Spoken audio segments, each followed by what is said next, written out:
नमस्कार साथियों, आज हम आप लोगों के लिए यूपी पुलिस कांस्टेबल के लिए सामान्य हिंदी का एक नया सैंपल पेपर लाए हैं जो कि आपके लिए काफ़ी इम्पोर्टेंट है। इससे पहले मैंने 4 हिंदी के यहाँ पर सैंपल पेपर अपलोड कर दिए हैं जिसमें आपको हूबहू एग्ज़ाम की तरह ही आपको यहाँ पर क्वेश्चन देखने को मिलेंगे। तो आप लोग ऐसे ही क्वेश्चन का रिवीजन करें, वरना आपका क्लास लेने से क्या फ़ायदा है। आप वो क्वेश्चन पढ़ रहे हैं जो आपके एग्ज़ाम में नहीं पूछे जाएंगे। ऐसी बहुत सी यहाँ पर यूट्यूब की क्लासें पढ़ी हैं जिसमें वो क्वेश्चन भी बता रहे हैं जो एग्ज़ाम में नहीं पूछे जाएंगे। तो आप प्लीज़ ऐसे क्लासों से बचें, उसमें आपका टाइम बर्बाद हो रहा है। तो आप लोग सिर्फ वही क्वेश्चन पढ़ें जो एग्ज़ाम की दृष्टि से काफ़ी इम्पोर्टेंट है। वीडियो लोग बनाने के लिए इजी इजी क्वेश्चन रख लेते हैं ताकि बच्चे पढ़ें और उनको कॉन्फिडेंस हो जाए कि हाँ मेरा हो जाएगा, पर ऐसी वास्तविकता नहीं है। आप थोड़ा सा आपको हार्ड वर्क तो करना पड़ेगा कोई भी एग्ज़ाम को क्लियर करने के लिए। तो मान चलिए कि यहाँ पर जितने भी मैं क्वेश्चन कराऊंगा, अगर आप उसमें में सारे कर लेते हैं तो ऐसा मानिए कि अगर आप इसमें से 70% भी क्वेश्चन हिंदी कर लेते हैं तो ऐसा मानिए कि आप वहाँ पर आराम से 80% क्वेश्चन कर लेंगे, क्योंकि यहाँ पर मैंने थोड़ा सा लेवल बढ़ा के रखा है ताकि आप लोगों का यहाँ पर टेस्ट भी हो जाएगा। तो वीडियो पर रहे हैं तो वीडियो पर प्लीज़ सब्सक्राइब करना ना भूलें। हम आप लोग इतनी मेहनत कर रहे हैं तो आप लोगों का भी दायित्व बनता है चैनल को सब्सक्राइब करना ना भूलें, और अपने सभी दोस्तों को भी शेयर करें। कर भला सो भला, ये आप ध्यान रखेंगे। जब आप किसी का भला करते हैं तभी ऊपर वाला आपका भला करता है। तो यहाँ पर हम लोग वीडियो करते हैं स्टार्ट। तो यहाँ पर सबसे पहले आप लोगों को समाज के बारे में सभी को जानकारी होगी, हम उतना डिटेल से नहीं बताएंगे। यहाँ पर सिर्फ आपको आज प्रैक्टिस ही करनी है, क्योंकि मैंने यहाँ पर जितने पिछले मैंने सैंपल पेपर बनाए हैं उसमें मैंने यहाँ पर समासों के बारे में चर्चा भी की है और कैसे आपको पहचानना वो भी मैंने क्वेश्चन के साथ साथ ही बताया है। तो यहाँ पर हमारा पहला क्वेश्चन कह रहा है कि समास बताइए जो भरपेट है वो किस प्रकार का समास है। तो ये आपको यहाँ पर ध्यान रखना होगा, भरपेट किस प्रकार का समास है। भरपेट का जो हमारा समास विग्रह होगा वो भर पेट ऐसे होगा, ठीक है, ये आप ध्यान रखेंगे। तो भरपेट में हमारा देखो द्वंद्व समास होगा नहीं, ठीक है, बहुब्रीहि समास होगा नहीं। अब बचा इन दो में से, तो इन दो में डाउट है तो आप इन दो में चेक करेंगे। सबसे पहले देखो, अव्ययी भाव समास में पूर्व पद अव्यय होता है, पूर्व पद अव्यय, भर अगर ना हो तो ये हमारा एक अलग शब्द हो जाएगा, ये यानी कि हमारा अवयव है। और अव्ययी समास में क्या होता है, उसका पहला पद ही अवयव होता है। तो यहाँ पर भरपेट हमारा कौन सा हो जाएगा, अव्ययी भाव समास। ऐसे हम लोग समासों को जब छोटे थे क्लास 9th में हमारे समास भी थे तो उनको हम इसको याद कर लेते थे। तो आप लोग इनको ऐसे याद करेंगे, ठीक है। यहाँ पर क्या होगा, अव्ययी भाव समास। इसके बाद नेक्स्ट यहाँ पर क्वेश्चन है, एक दिन बैठे बैठे यह बात अपने ध्यान में चढ़ी कि कोई कहानी ऐसी कहिए जिसमें हिंदवी छूट और किसी बोली का पूठ ना मिले, उस पंक्ति में लेखक की है। तो ये किस पंक्ति, जो पंक्ति है वो किस लेखक की है। तो ये तो जो थोड़ा क्वेश्चन टफ है कि जो हमारी जो पंक्ति है वो किस लेखक की है। तो ये जो हमारी पंक्ति है किस लेखक की है, मुंशी इंसा अल्लाह खां की पंक्ति है। ये आप ध्यान रखेंगे, मुंशी इल्ला की खां की कृति है। किसमें, कौन सी किताब में कृति इनकी है, ये रानी केतकी की कहानी। रानी केतकी की जो कहानी उन्होंने लिखी है उसमें ये बात कही गई है, ये वाली पंक्ति वहाँ पर कही गई है। तो आप ध्यान रखेंगे मुंशी इल्ला खां। इसके बाद यहाँ पर क्वेश्चन नेक्स्ट है, निम्न में से क्रिया विशेषण अव्यय चुनिए। तो यहाँ पर कह रहा है निम्न में से क्रिया विशेषण अव्यय चुनना है कि क्रिया विशेषण अव्यय कौन है। तो यहाँ पर आपको बताना क्रिया विशेषण मतलब कि जो विशेषण है, क्रिया विशेषण जो क्रिया की विशेषता बताए। जैसे मैं खाना खाता हूँ, मैं बोल दूँ मैं खाना बहुत तेज खाता हूँ, तो यहाँ पर मेरी क्रिया क्या है, खाना। मैं कैसे खाता हूँ, बहुत। तो ये उसने बताई है विशेषता कि मैं खाना बहुत तेज खाता हूँ, तो ये हमारा क्या हो जाएगा, बहुत क्रिया विशेषण। तो यहाँ पर इस तरीके से आपको यहाँ पर सेंटेंस दिए गए हैं। कुत्ता भौंक रहा है तो नॉर्मल वाक्य हो गया है, राम खाना खा रहा है, ये भी नॉर्मल वाक्य है। अधिक मत बोलो, ये भी नॉर्मल वाक्य है। राधा जागती रही, तो अगर बोला जाता राधा जागती रही तो ये हमारा एक प्रकार का जागना हो जाता क्रिया, ठीक है, विशेषण। तो यहाँ पर रात भर, तो यानी ये हमारी क्रिया हुई। और कब जागती रही? रात भर। तो जागना मेरी क्या है? क्रिया है। क्या है? क्रिया। और क्रिया की विशेषता क्या बताई गई? रात भर जागती रही। तो ये हमारी क्या बन गया? क्रिया विशेषण।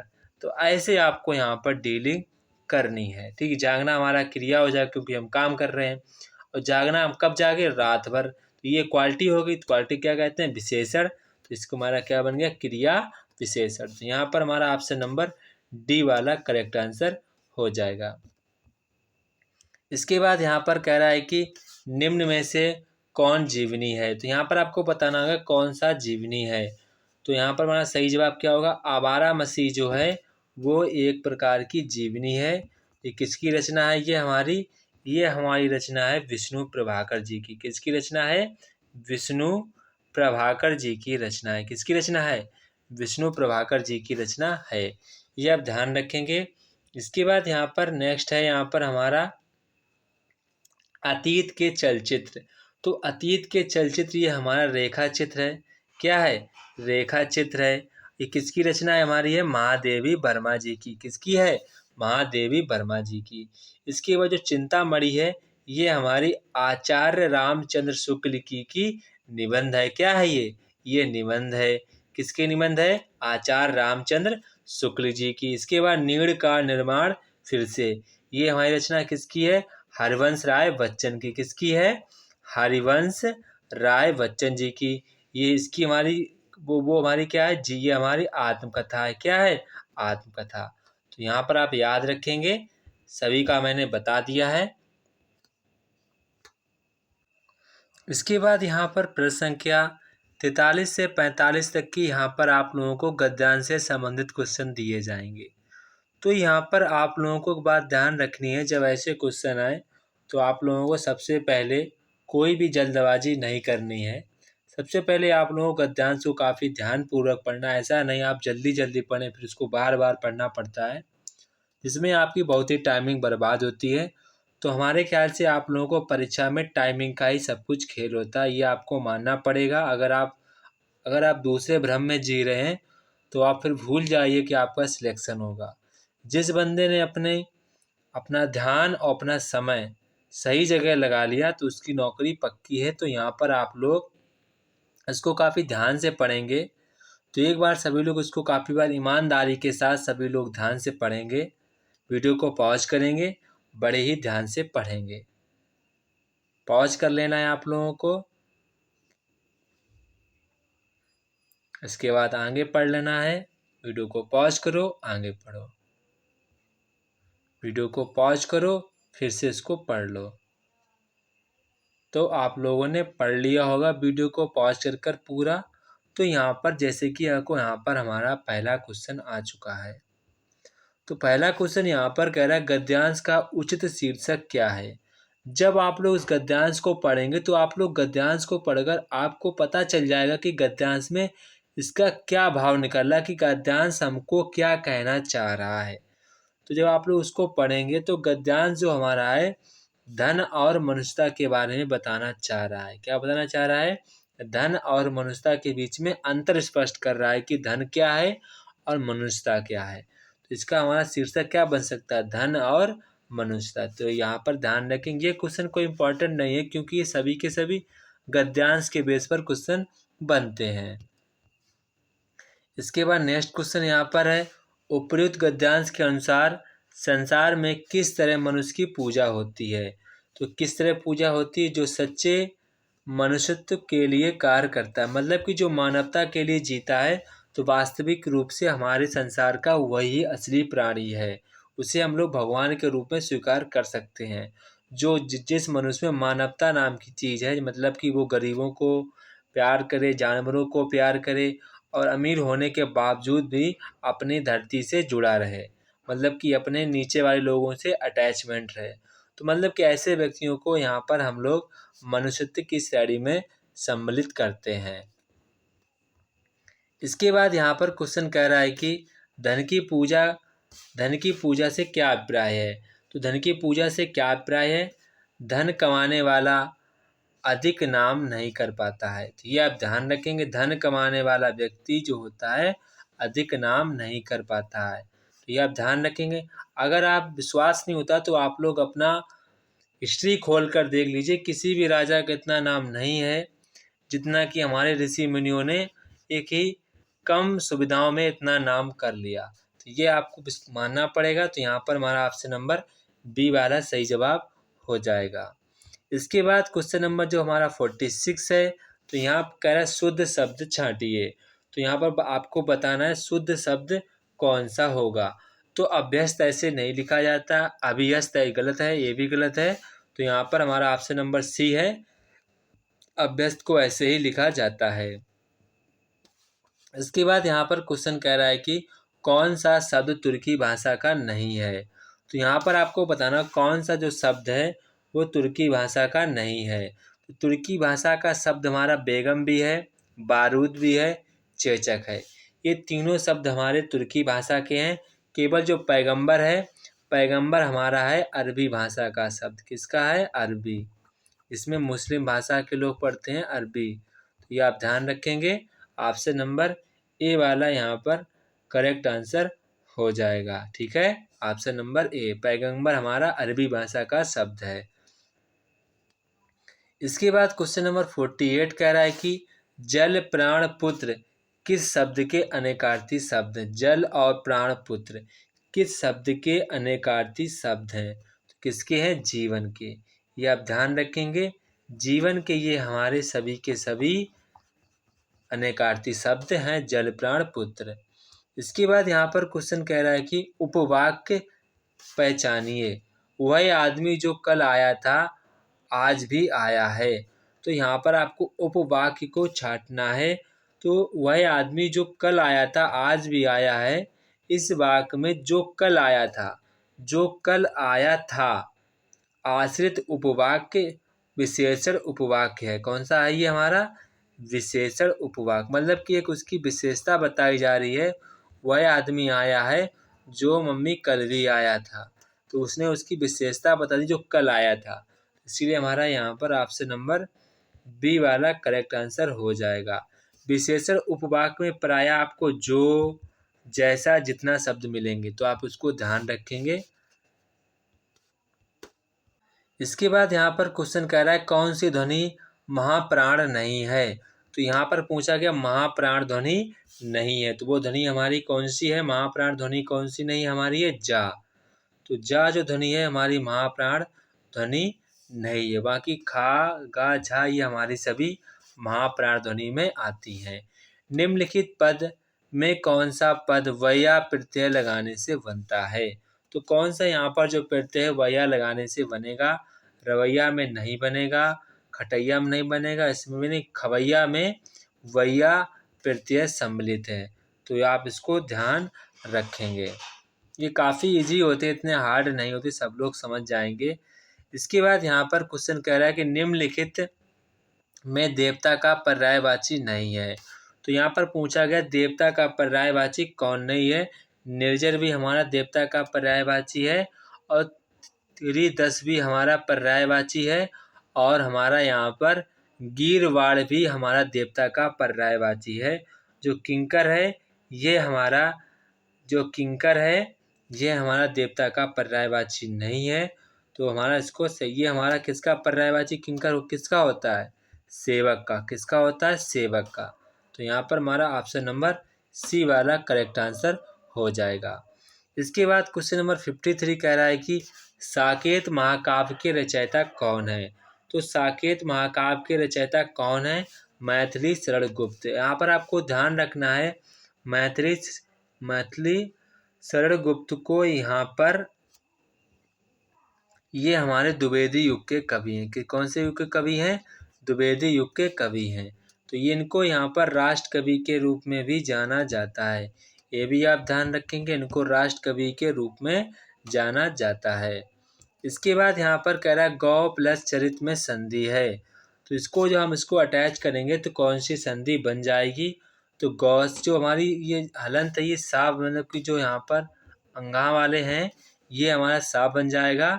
जब इसको गौहा लगाएंगे तो जब जोड़ेंगे तो ये जितना वर्ड है आज का ये आधा सा बन जाएगा। तो यहाँ पर गौसरिति यानी कि ऑप्शन नंबर सी वाला यहाँ पर करेक्ट आंसर हो जाएगा। इसके बाद नेक्स्ट क्वेश्चन यहाँ पर हमारा है क्वेश्चन नंबर 55। ठेठ हिंदी का ठाठ किसकी रचना है? ये आपकी रचना काफ़ी इम्पोर्टेंट है। ये किसकी रचना हमारी है? अयोध्या सिंह उपाध्याय हरिऔध जी की रचना है। तो आप इसको ध्यान रखेंगे, ये काफ़ी इम्पोर्टेंट रचना है। इसके बाद यहाँ पर क्वेश्चन कह रहा है शुद्ध वाक्य छांटिए। क्या कह रहा है? शुद्ध वाक्य छांटिए। तो आप लोग जिसको जब पढ़ेंगे तो आप लोगों को पता चल जाएगा शुद्ध वाक्य कौन सा है। तो हम लोग पढ़ते हैं, उस वन में प्रातः काल समय का दृश्य बहुत ही सुहावना होता है। इसमें कोई गलती नहीं, ठीक है। उस वन में सुबह के समय का दृश्य बहुत ही सुहावना होता था, ये भी बिल्कुल सही है। उस वन में प्रातः काल का दृश्य बहुत ही सुहाना होता था। बहुत ही, देखो एक तो ऑलरेडी जो बहुत है बहुत सुहाना होता था। देखो फिर से एक बार इसको हम पढ़ते हैं यहाँ पर, एक बार इसको हम फिर से यहाँ पर सही तरीके से पढ़ते हैं। उस वन में प्रातः काल का दृश्य, जो दृश्य है बहुत ही सुहावना होता था। तो जो वाक्य तो शुद्ध है, प्रातः काल सुबह एवं सवेरे के साथ समय का प्रयोग नहीं होता है, ठीक है। समय का प्रयोग नहीं होता है, अतः शेष तीनों विकल्प सही हैं। और यहाँ पर जो हमारा विकल्प लास्ट सी वाला बचेगा ये बिल्कुल सही है। तो यहाँ पर देखो समय के साथ, यहाँ पर जो समय के साथ है मतलब कि समय के साथ जो प्रातः काल के साथ समय का प्रयोग नहीं होता है, प्रातः काल के साथ समय का प्रयोग नहीं होता है, प्रातः काल के साथ समय का प्रयोग नहीं होता है। तो ये एक नियम होता है कि प्रातः काल के साथ कभी भी समय का प्रयोग नहीं किया जाएगा, ठीक है। तो ये हमारे तीनों वाक्य अशुद्ध हैं, केवल यहाँ पर हमारा सी वाला ही वाक्य शुद्ध है। तो आप इसको यहाँ पर ध्यान रखेंगे कि प्रातः काल के साथ समय का प्रयोग नहीं किया जाता है। इसके बाद यहाँ पर क्वेश्चन नंबर 57 कह रहा है कि किस शब्द में उपसर्ग नहीं है? तो किस शब्द में उपसर्ग नहीं है? अपवाद में भी उपसर्ग है, आप ध्यान रखेंगे। इसके बाद यहाँ पर कह रहे किस शब्द में उपसर्ग नहीं है? पराजय में भी है। इसके बाद प्रा में प्रा है, अपर में अर है, ओढ़ना में कोई भी उपसर्ग नहीं है। निम्नलिखित स्त्रीलिंग शब्द है। तो यहाँ पर आपको बताना कौन सा शब्द हमारा स्त्रीलिंग है। तो अहिंसा नहीं करनी चाहिए। कभी किसी ने ऐसा बोला कि अहिंसा नहीं करना चाहिए? अहिंसा नहीं करनी चाहिए नहीं। ऑप्शन नंबर बी जो है हमारा वो स्त्रीलिंग है। इसके बाद यहाँ पर क्वेश्चन कह रहा है कि रत्नावली दोहा संग्रह किसके द्वारा रचयिता किया गया था? तो किसके द्वारा की गई रचयिता? रत्नावली, रत्नावली के साथ किया गया था। तो ये आप ध्यान रखेंगे इसको। जो रत्नावली है, जो दोहा है वो रत्नावली द्वारा की गई थी। ये तो काफ़ी आसान है। लिंग बताइए। मनगढ़ंत, मनगढ़ंत कौन सा लिंग होगा? या पुल्लिंग होगा, स्त्रीलिंग होगा, या उभयलिंग या नपुंसक लिंग? तो जो हमारा मनगढ़ंत है, मनगढ़ंत हमारा एक विशेषण शब्द है। ये शब्द हमारा कैसा है? विशेषण शब्द है। शब्द कैसा है? विशेषण है। तो यहाँ पर जो शब्द विशेषण होते हैं, जो जिस विशेष के साथ प्रयुक्त होता है वही लिंग धारण करता है। तो ये हमारा कौन सा लिंग है? उभयलिंग। कौन सा है? उभयलिंग। तो यहाँ पर हमारा ऑप्शन नंबर सी वाला करेक्ट आंसर हो जाएगा। इसके बाद यहाँ पर क्वेश्चन है वाक्यांश के लिए आप एक से एक शब्द बताना है जिसके हृदय में ममता नहीं है। तो जिसके हृदय में ममता नहीं, इसको हम लोग क्या कहते हैं? निर्बम। ये आप ध्यान रखेंगे, निर्बम। किस वाक्य में ब्राह्म चिन्ह का उचित प्रयोग नहीं है? तो यहाँ पर आपको बताना है किस शब्द में ब्राह्म चिन्ह का उचित प्रयोग नहीं है। तो वो हमारा वाक्य कौन सा है? कहाँ पे लगेगा? यहाँ पर लगेगा, प्रिय महाजन मैं आपका आभारी हूँ। तो यहाँ पर ऑप्शन नंबर डी वाला बिल्कुल करेक्ट आंसर होगा। यहाँ पर उचित ब्राह्म चिन्ह का प्रयोग नहीं है। क्वेश्चन नंबर 63 वेरी इंपॉर्टेंट है। निम्न में महाप्राण व्यंजक कौन सा है? तो यहाँ पर आपको बताना है कि महाप्राण व्यंजन कौन सा है।